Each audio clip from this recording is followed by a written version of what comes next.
नमस्कार दोस्तों, भारतीय क्रिकेट के धुरंधर की अपनी श्रृंखला में हर मंगलवार को हम आपको भारत के किसी न किसी महान खिलाड़ी से मिलवाते हैं। आज भी किसी महान खिलाड़ी से ही मिलेंगे।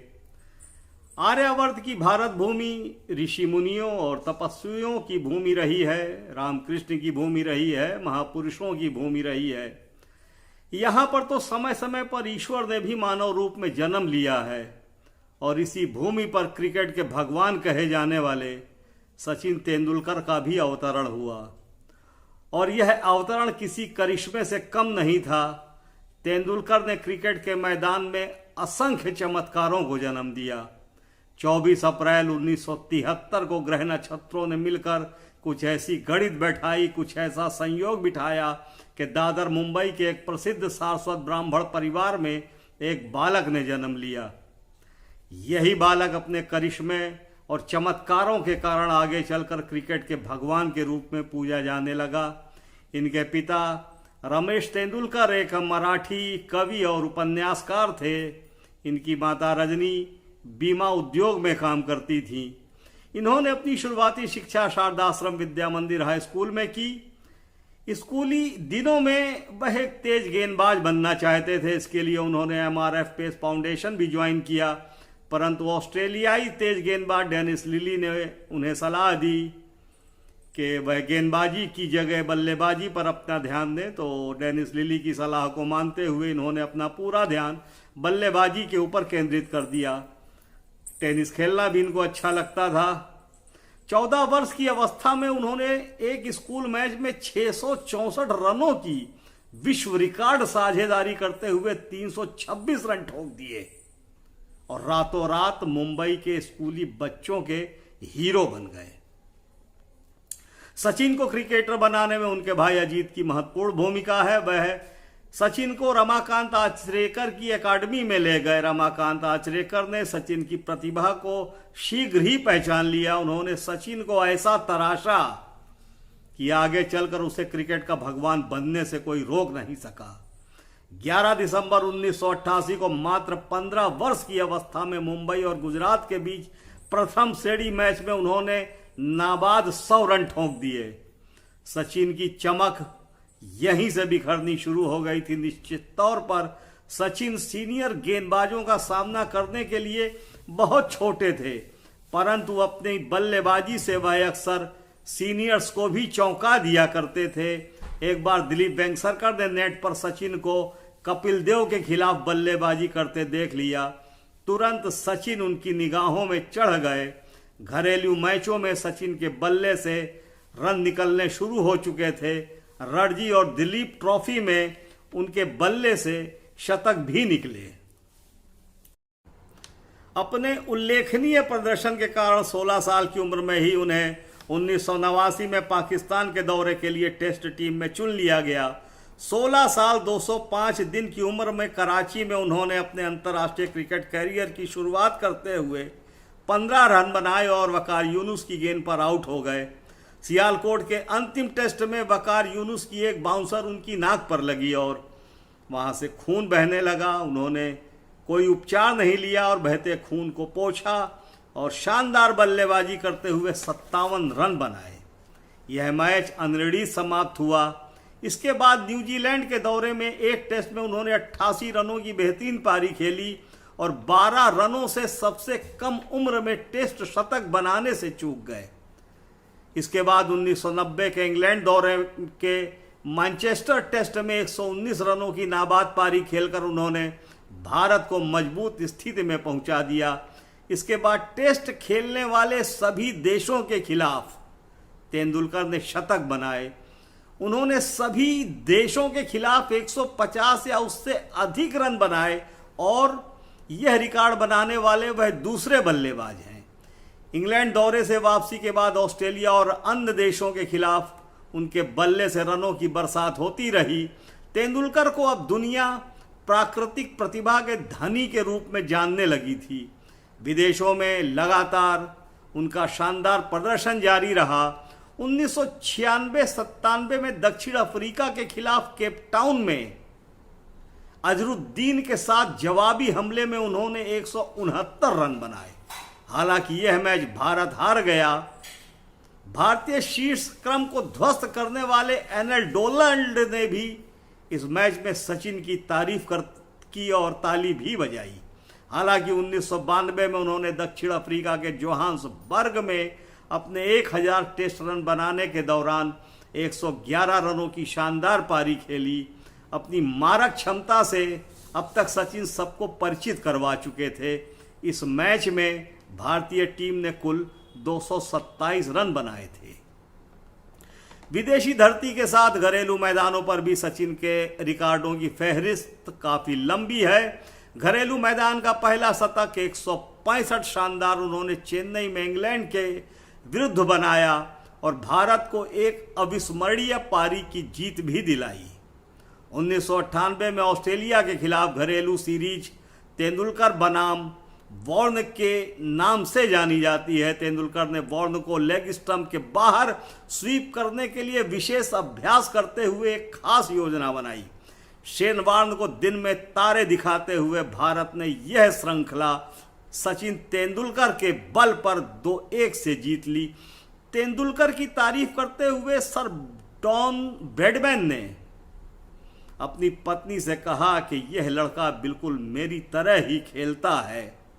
तेंदुलकर जैसे बल्लेबाज के लिए इससे बड़ा इनाम कोई और दूसरा नहीं था। समय समय पर तेंदुलकर ने अपनी तकनीक पर ध्यान दिया और आवश्यकता अनुसार उसमें परिवर्तन भी किया। इसी कारण क्रिकेट के भगवान कहे जाने वाले तेंदुलकर ने हमेशा ही अपने बल्ले से अपना दबदबा बनाए रखा।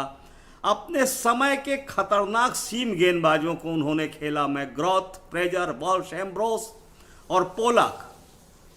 इसके अलावा वसीम अकरम और वकार यूनिस जैसे स्विंग गेंदबाज, मुरलीधरन और शेन वॉर्न जैसे स्पिन गेंदबाज तथा इमरान खान, ब्रेट ली, एनएल डोनाल्ड और शोएब अख्तर जैसे सुपरसोनिक गति वाले तेज गेंदबाजों के खिलाफ भी उनके बल्ले से शतक निकले।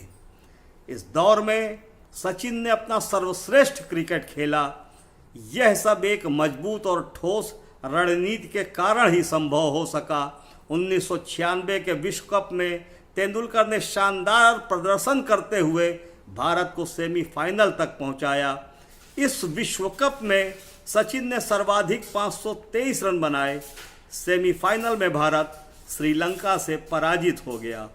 मात्र 23 वर्ष की अवस्था में 1996 में उन्हें भारतीय टीम का कप्तान नियुक्त किया गया। वरिष्ठ खिलाड़ियों के अहंकार और आंतरिक संघर्ष के बावजूद भी उन्होंने रन बनाना जारी रखा, परंतु विपक्षी टीम ने भारत को करारी शिकस्त भी दी। कप्तान के रूप में दक्षिण अफ्रीका के खिलाफ अपने दूसरे कार्यकाल में घरेलू मैदान पर भारत को सीरीज से हाथ धोना पड़ा। कप्तानी के दबाव के कारण उनके खेल में खासा फर्क पड़ा, उनका खेल प्रभावित हुआ। अंततः 2000 में उन्होंने कप्तानी छोड़ दी और टीम का नेतृत्व सौरव गांगुली को सौंप दिया गया। 1998 के सत्र में तेंदुलकर ने अपने कैरियर की कई मशहूर पारियां खेली, जिनमें उनकी 2 वनडे पारियां भी शामिल हैं। उन्होंने कोका कोला कप के लीग मैच में 143 रन बनाकर भारत को शारजाह के फाइनल में पहुंचाया और फिर ऑस्ट्रेलिया के खिलाफ फाइनल में 134 रनों की बेहतरीन पारी खेलकर अकेले ही भारत को जीत भी दिला दी। पूरे वर्ष सचिन के बेहतरीन प्रदर्शन का दौर चलता रहा। 1999 के विश्व कप के दौरान उनके पिताजी का देहांत हो गया। उन्हें इंग्लैंड से वापस लौटना पड़ा। अंतिम संस्कार के बाद जब वह लौटे तो केनिया के खिलाफ 140 रनों की शतकीय पारी ठोंक कर यह शतक उन्होंने अपने पिताजी को समर्पित किया। 2001 में ऑस्ट्रेलिया के खिलाफ भारत में फ्रंटियर सीरीज के निर्णायक टेस्ट में उन्होंने एक और शानदार पारी से भारत को विजय दिलाई। इसके बाद तेंदुलकर के फॉर्म में कुछ गिरावट देखी गई। न्यूजीलैंड और वेस्टइंडीज के खिलाफ उन्हें रनों के लिए जूझते हुए देखा गया, परंतु लीड्स में इंग्लैंड के खिलाफ 193 रनों की पारी खेलकर उन्होंने अपने बल्ले की भूख मिटाई। साथ ही सर डॉन ब्रैडमैन के 29 शतकों के रिकॉर्ड को भी पीछे छोड़ दिया। 2003 के विश्व कप में वह अपनी लय में आ चुके थे। अपनी टीम के लिए मैन ऑफ द टूर्नामेंट प्रदर्शन करते हुए उन्होंने सर्वाधिक 673 रन बनाए। भारत फाइनल में हार गया, परंतु तेंदुलकर ने यह जो 673 रनों का रिकॉर्ड इस विश्व कप में बनाया वह अब तक बेजोड़ है। इस विश्व कप में पाकिस्तान के विरुद्ध सेंचुरियन में 274 रनों का पीछा करते हुए शोएब अख्तर, वसीम अकरम और वकार यूनुस के खिलाफ उन्होंने 75 गेंदों में शानदार 98 रन बनाए। हालांकि इस विश्व कप के फाइनल में ऑस्ट्रेलिया के खिलाफ मात्र 4 रन बनाकर सचिन के बल्ले ने निराश भी किया। विश्व कप के बाद तेंदुलकर के बल्ले से रन निकलते रहे। अपनी अतृप्त भूख को मिटाने के लिए बीच बीच में शतक भी बनते रहे। मुल्तान में पाकिस्तान के खिलाफ 194 रन नाबाद और 2004 में सिडनी में 241 नाबाद रनों की पारी भी इसमें शामिल है। 2004 में ही 5 मैचों की एक दिवसीय श्रृंखला में पाकिस्तान के विरुद्ध उनके बल्ले से महत्वपूर्ण 141 रन भी इसी सत्र में निकले। इसी दौरान टेनिस एल्बो की चोट से उबरने में उन्हें खासा समय लग गया। लगभग 1 साल बाद इन्होंने 2004 के अंत में ऑस्ट्रेलिया के खिलाफ वानखेड़े में वापसी करते हुए 55 रन की शानदार पारी खेली और भारत को विजय दिलाई। कंधे के ऑपरेशन और चोट से उबर कर उन्होंने मलेशिया में डीएलएफ के लिए वापसी की। ग्रेग चैपल प्रकरण के कारण भारतीय क्रिकेट एक कठिन दौर से गुजर रहा था। 2007 के विश्व कप में भारत पहले दौर में ही बाहर हो चुका था। तेंदुलकर की सलाह पर और सिफारिश पर ग्रेग चैपल की बर्खास्तगी हुई और महेंद्र सिंह धोनी को भारत का कप्तान नियुक्त किया गया। भारतीय क्रिकेट ने फिर से अपने पांव जमाने शुरू कर दिए और तेंदुलकर के बल्ले ने भी रन बनाने और मील के पत्थर हासिल करने शुरू कर दिए। सचिन नित नए रिकॉर्ड अपने नाम करते चले गए। ऑस्ट्रेलिया के खिलाफ मोहाली में ब्रायन लारा के 11,953 रनों के रिकॉर्ड को तोड़ते हुए वह सबसे अधिक रन बनाने वाले बल्लेबाज बन गए। 2008 में इंग्लैंड के विरुद्ध चेन्नई की सूखी और घूमती पिच पर 387 असंभव रनों का पीछा करते हुए उन्होंने नाबाद 103 रन बनाकर भारत को जीत दिलाई।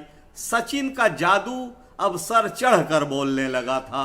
आलम यह था कि लोग मैच चाहे स्टेडियम में देखें चाहे टीवी सेट पर देखें, मैच तब तक देखते थे जब तक सचिन खेलते थे और सचिन के आउट होने के बाद टीवी सेट बंद हो जाया करते थे और लोग स्टेडियम छोड़कर बाहर जाना शुरू कर देते थे। सचिन के सभी रिकॉर्डों की जानकारी दे पाना नामुमकिन ही नहीं, असंभव है। फिर भी जितना संभव हो रहा है सचिन के रिकॉर्डों के बारे में मैं आपको बताने की पूरी कोशिश कर रहा हूं और करूंगा। 2007 में इंग्लैंड की ऐतिहासिक टेस्ट सीरीज जीतने के बाद ऑस्ट्रेलिया के विवादों से भरे दौरे में भारत 1-2 से हार गया। सचिन का प्रदर्शन शानदार रहा। यदि इस श्रृंखला में खराब अंपायरिंग न हुई होती तो यह श्रृंखला भारत जीत सकता था। सच तो यह है कि अपने खेल की बदौलत नहीं, गलत अंपायरिंग के कारण ऑस्ट्रेलिया ने यह सीरीज जीती। इसके बाद सीबी श्रृंखला में मेलबोर्न में 117 नाबाद और ब्रिस्बेन में 91 रनों की शानदार पारी खेलते हुए ऑस्ट्रेलियाई धरती पर भारत को पहला एक दिवसीय टूर्नामेंट भी सचिन ने ही जितवाया। सचिन के बल्ले की भूख बढ़ती जा रही थी। 2010 के दक्षिण अफ्रीका दौरे में उन्होंने अपना 50वां और 51वां टेस्ट शतक बनाया। केप टाउन में तो सीधे तौर पर तेंदुलकर और स्टेन के बीच बल्ले और गेंद से धमाकेदार लड़ाई देखने को मिली। निश्चित तौर पर सचिन का बल्ला स्टेन की गेंदों पर भारी पड़ा। 2010 में ही उन्हें ICC player of the year और ODI player of the year के पुरस्कार से सम्मानित किया गया। जब तक सचिन ने संन्यास नहीं लिया तब तक वह रिकॉर्ड पे रिकॉर्ड बनाते रहे।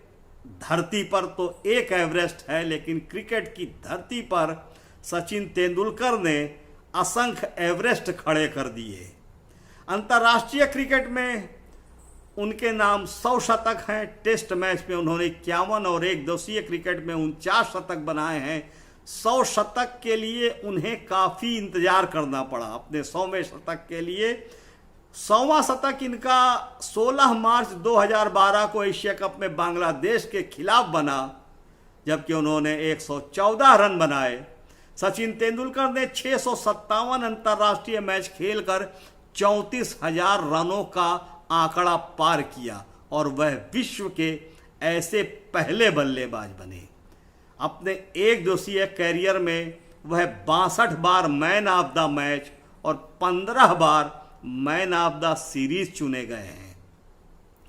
उन्होंने अपने कैरियर में 2016 चौके भी लगाए और 1998 के कैलेंडर वर्ष में उन्होंने 9 शतक भी ठोके। एक दिवसीय में 49 शतक के साथ उन्होंने 96 अर्धशतक भी बनाए हैं और दोहरा शतक बनाने वाले वह एकमात्र बल्लेबाज हैं। टेस्ट क्रिकेट में 51 शतक उनके नाम हैं। 20 वर्ष की उम्र में वह 5 टेस्ट शतक बना चुके थे।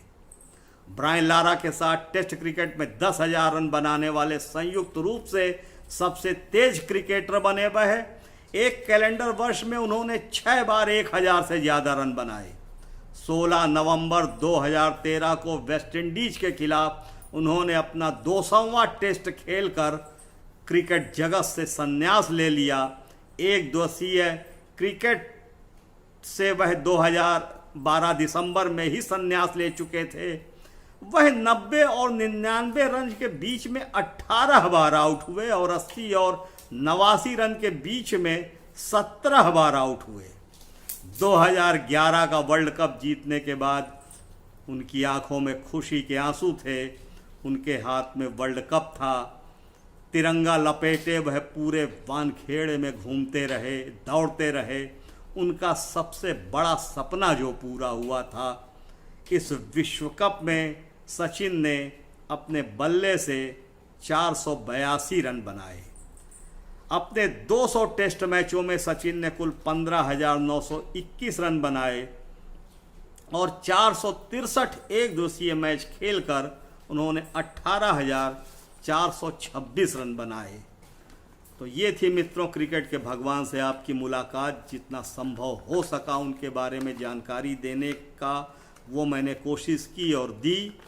इसको आप लोग पसंद कीजिए। मैं आपके लाइक कमेंट चाहता हूं और अगले मंगलवार को क्रिकेट जगत की एक और महान हस्ती से आपकी मुलाकात करवाएंगे, माही महेंद्र सिंह धोनी से।